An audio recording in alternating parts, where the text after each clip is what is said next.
Now we shall begin. You should answer the questions as you listen, because you will not hear the recording a second time. Listen carefully and answer questions 1 to 6. Ah, good morning. Mr. Rich, isn't it? That's right. Raymond Rich of ICT Industries. ICT Industries. Just a moment while I put that on the form. Now, you're looking for new office space, is that right? Yes. Our present lease is due to expire soon, and as the company's expanding anyway, we need to find somewhere to move to. Do you prefer the suburbs, the city, or a commercial zone on the outskirts? Well, currently we're in a very pleasant suburb, but as I said, we've outgrown that building as we've got to move anyway. I think the city centre is where we want to be, right in the heart of things. I see. Anywhere in particular? Yes, somewhere in the vicinity of the main transport centre, because I have a large staff, and car parking in the city is terribly expensive. I think it would be a good idea if we didn't use our cars at all. Exactly what size premises are you looking for? Good question. Something more than the 10,000 square metres we have at present should do it. Shall we say 12,000 square metres? That's probably about right. Yes, I think that would meet our needs. Just how many employees do you have to accommodate? 40 in all, but only 14 will have their own offices. The rest will be in open-plan shared offices. Oh, I forgot to ask. Do any of your employees have extra requirements? Will we need to consider people with disabilities? Yes. Actually, there is one in a wheelchair who'll need suitable access and another who can walk just a few paces. She uses a mobility scooter, so we'd need to make sure all facilities, especially toilet facilities, were suitable and accessible, and we'd also need to be either on the ground floor or to find a secure place by the lifts for Mrs. Jackson to park her scooter. I'll need to keep that in mind when I come up with the property for you to look at. Now, when are you thinking of moving? Well, our current lease expires in August, so we'd like to have the move completed by then, of course. Well, there is a very suitable property that I have in mind here in the city, but the owners want a lease signed by the end of this month, May. Ooh, too early, I'm afraid. I'd be ready to sign up by the end of June, though. Shall we say signed up by the 1st of July and moved by the end of that month? Definitely. Before you hear the rest of the conversation, you have some time to look at questions 7 to 10.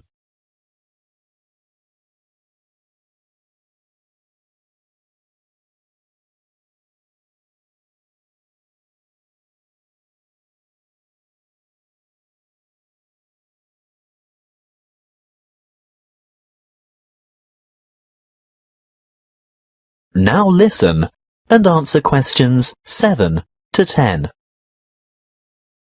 Well, I'll keep your requirements in mind and let you know when something comes up. Wait a minute.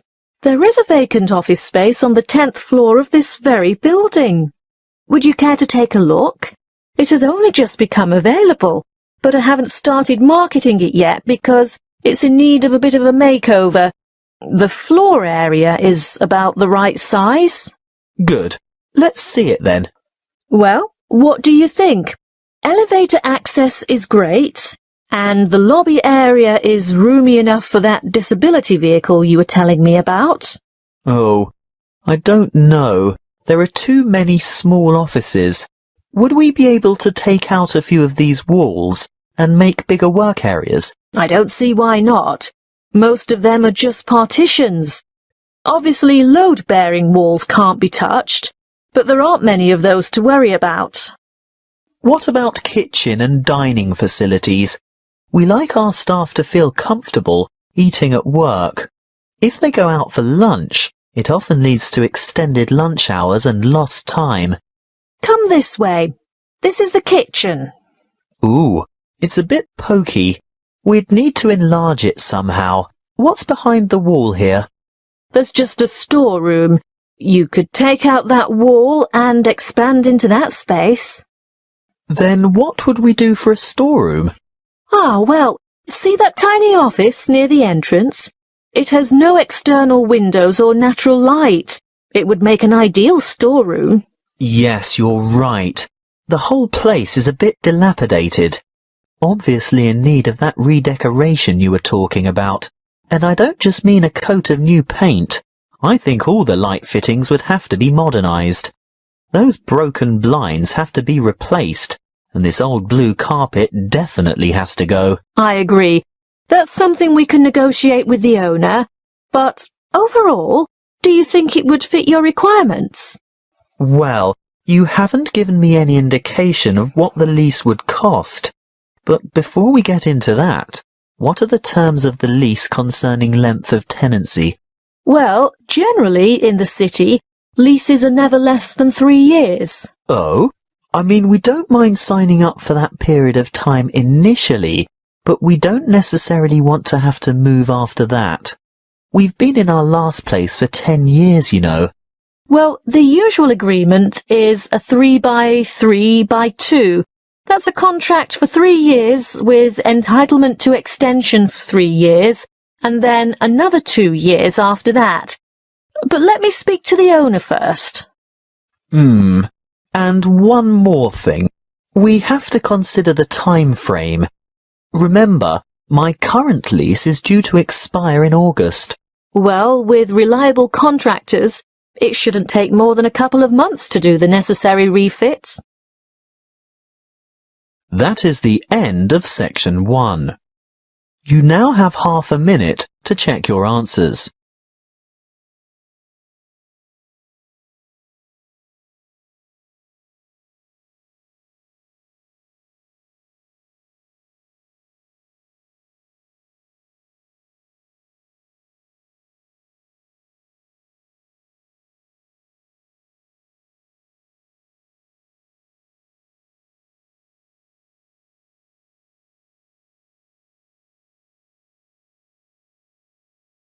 Now turn to section 2.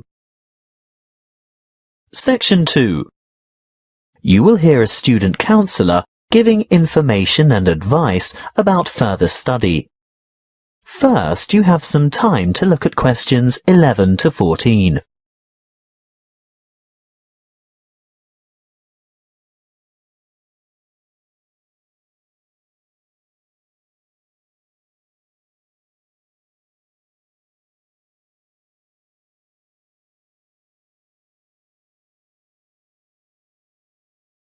Listen carefully and answer questions 11 to 14. Are you thinking about further study? Well, listen to this before you make a decision. It will help you decide if going on to tertiary study is right for you, and it will help you make good decisions for the right reasons. It includes information about student life, what it will cost, and the different ways you can support yourself. What should you think about first? Well, obviously, you're thinking about tertiary study, and it's one of the biggest decisions you'll make in your life. What you decide now will affect the rest of your life. It's the last year of high school for most of you, and you're busy and under pressure. Perhaps you're thinking of going abroad, getting a job, or working for just a year or two to save some money before getting back to study. Let's assume you're choosing to continue studying next year. It's important that you set yourself goals and plan how you're going to achieve them. First off, career goals. What career do you want to pursue, or what is it your parents want you to do? Then, you need to think about employment opportunities at the end of your study. Will your qualification assist you in finding a rewarding job? Thirdly, course selection. Exactly what qualifications will you need? For instance, a degree, a diploma, or something else. Now we're down to study goals. The number of papers you can study at a time and what sort of grades you would like to attain. Before you hear the rest of the talk, you have some time to look at questions 15 to 20.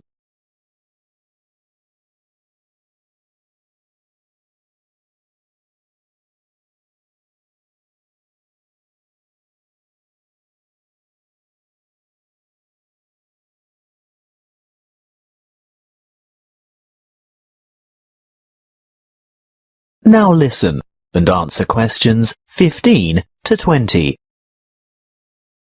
Now, how do you make all that happen? You might feel overwhelmed by all the choices, but there are people and agencies to help. Career Services is a great website with lots of useful information and a search tool for finding courses and providers throughout the country. Then, there are the tertiary education institutions themselves.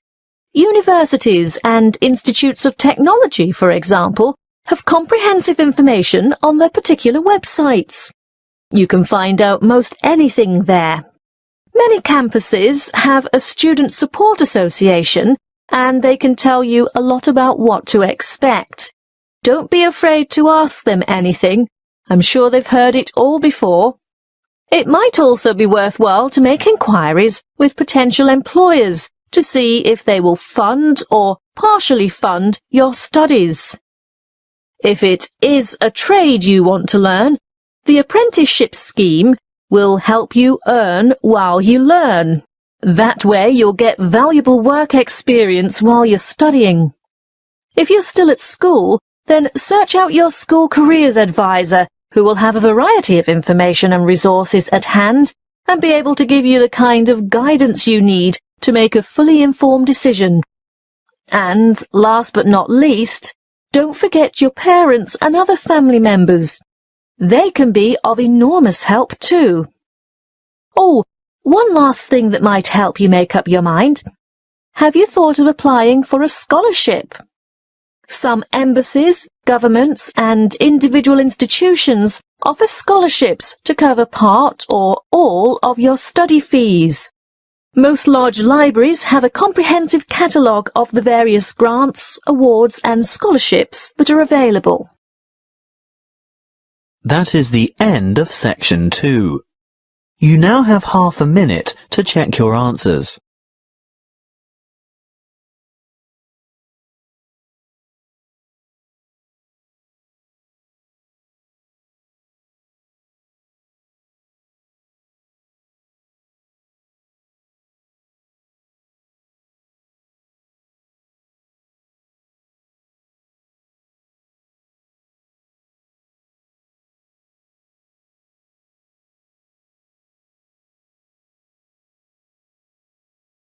Now turn to section 3.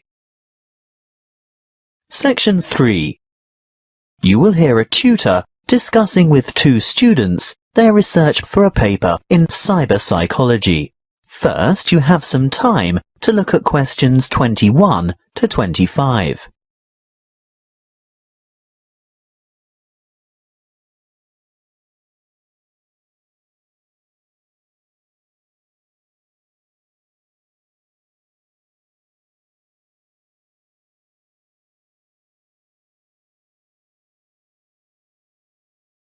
Listen carefully and answer questions 21 to 25.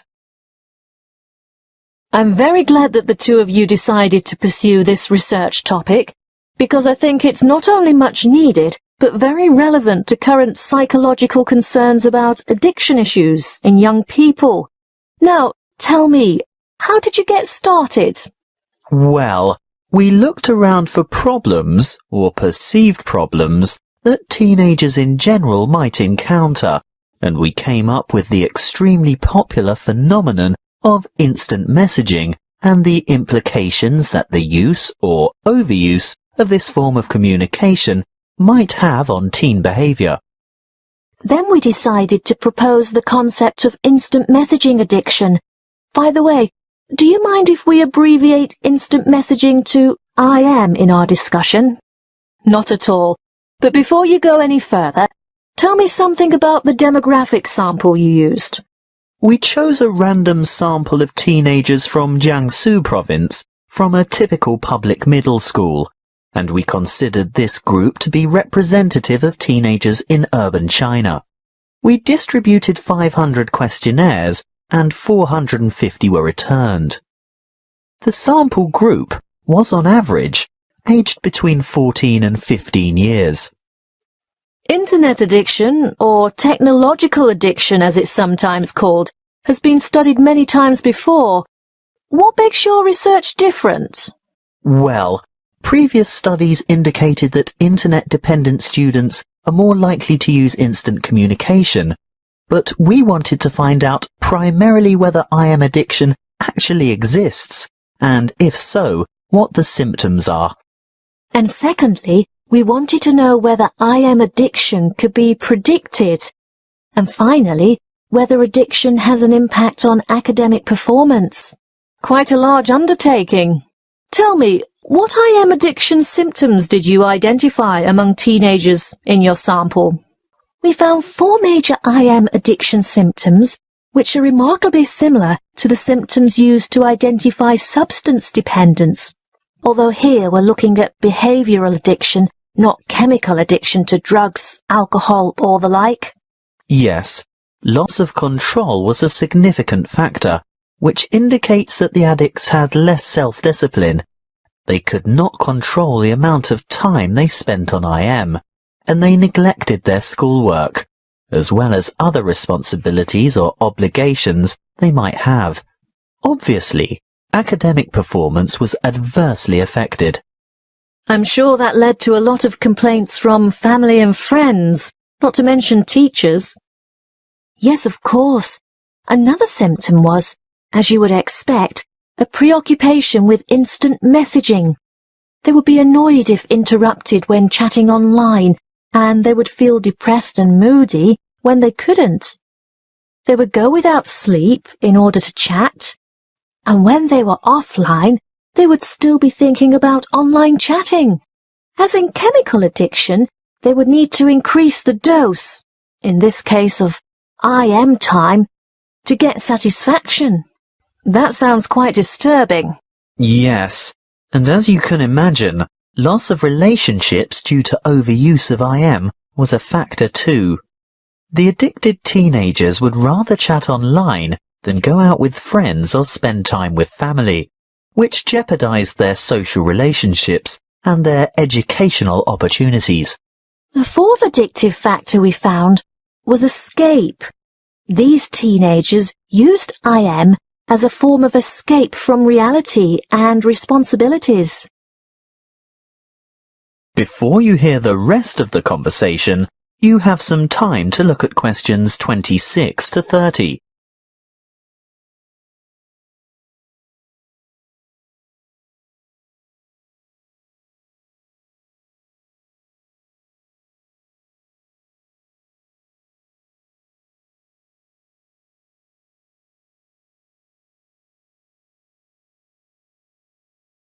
Now listen and answer questions 26 to 30.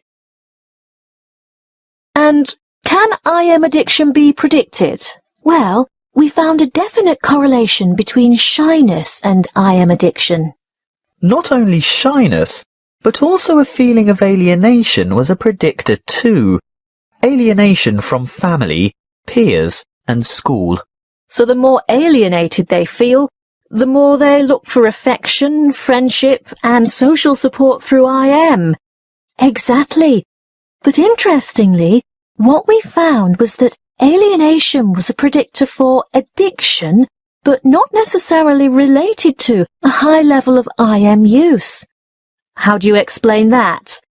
One possible explanation we considered was that those who were not alienated would communicate frequently with their friends through IM, but addicts, on the other hand, are probably looking for friendship through online chatting with strangers. Look, we're just about out of time. I'm really looking forward to reading your paper when you've finished it. But before I go, can you quickly sum up your conclusions? By looking at behavioral patterns and psychological characteristics, we were able to establish that there is a difference between high level of IM use and IM addiction as such. And that there are certain positive predictors for addiction. And our findings showed that teenagers' level of use of IM affected their academic performance. So you're saying that IM addiction detracts from the student's academic performance? That's what we set out to prove, and there's absolutely no doubt. Addicted students perform badly at school. But what we also found is that there is a correlation between the level of IM use and schoolwork. So not just the addicts suffer low scores? Precisely. Our results show that the higher the level of IM use, regardless of whether addiction is involved, the more negative impact there is on academic performance. Your research shows then that not only should teachers and parents be on the lookout for those teenagers who might be vulnerable to IM addiction, but that parents should pay close attention and provide proper guidance and monitor their teenagers' level of use of instant messaging. Yes, that's it in a nutshell. That is the end of section 3. You now have half a minute to check your answers.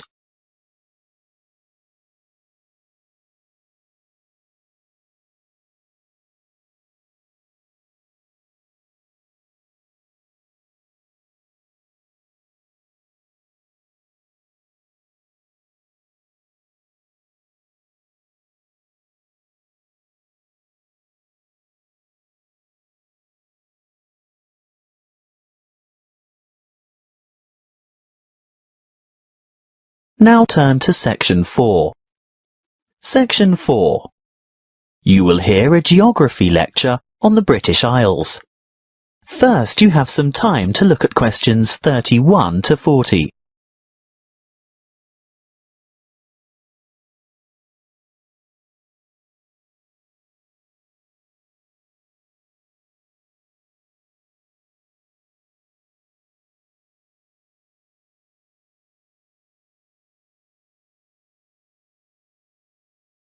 Listen carefully and answer questions 31 to 40. Hello, I'm glad so many of you have turned out to hear what I have to say today about the British Isles, that area of the Eastern Atlantic that we Americans find so confusing. I'm afraid just looking at a map or a page in the atlas doesn't necessarily explain the geographic terminology. In referring to the British Isles, a word of apology for those of you of Irish descent, that is, those whose ancestors come from Ire, the Republic of Ireland. No matter how geographically accurate the place names that I use today are, some of you will be understandably upset to be included in anything termed British. I have a very useful image that might help you differentiate between the various labels that distinguish the political and geographic reality of the so-called British Isles. I want to show you a Venn diagram, which is a mathematical illustration that shows all the possible relationships between sets. Look at this Venn diagram, and you will see that the geographical terminology is in bold, while the political terms are in italics. See here the British Isles in bold and the British Islands in italics. The aim of this lecture is to explain the meanings of and relationships among those terms. In geographical terms, you will see that the British Isles is an archipelago made up of the two large islands of Great Britain and Ireland, and including many smaller surrounding islands. Of course, you can't tell from the Venn diagram the true comparative size of these islands. You'll need to look at the map for that. But take my word for it, Great Britain is the largest island of the archipelago, followed by Ireland, which in reality, geographically, lies to the west, and there are over 1,000 smaller islands. Now, in political terms, the United Kingdom of Great Britain and Northern Ireland is the constitutional monarchy, which includes the island of Great Britain, some small nearby islands, although not the Isle of Man or the Channel Islands, and the northeastern part of the island of Ireland. Thank goodness it is generally shortened to United Kingdom, the UK, Great Britain, or Britain, or even the abbreviation GB, although none of these are strictly correct, of course. You'd better listen carefully to the next part, because, I warn you, it is very confusing. Ireland is the name of the sovereign republic occupying the larger part of the island of Ireland. But to distinguish it from the name of the island itself, and most importantly from the other part, which belongs to the UK, it is called the Republic of Ireland, or its Irish language name, Eire.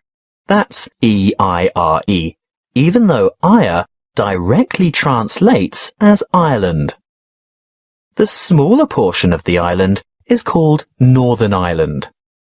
The partition of Ireland took place in 1922, after a great history of struggle that we won't go into here. England, Scotland, Wales and Northern Ireland are legal jurisdictions within the United Kingdom, but Great Britain refers to the countries of England, Wales and Scotland as a unit. The British Islands contain the United Kingdom, the Channel Islands, made up of Guernsey and Jersey, and Isle of Man, which all have the British monarch as head of state. Interestingly, the Isle of Man, although governed as a British Crown dependency, has its own parliament, but relies on the UK for defence and in matters of external relations.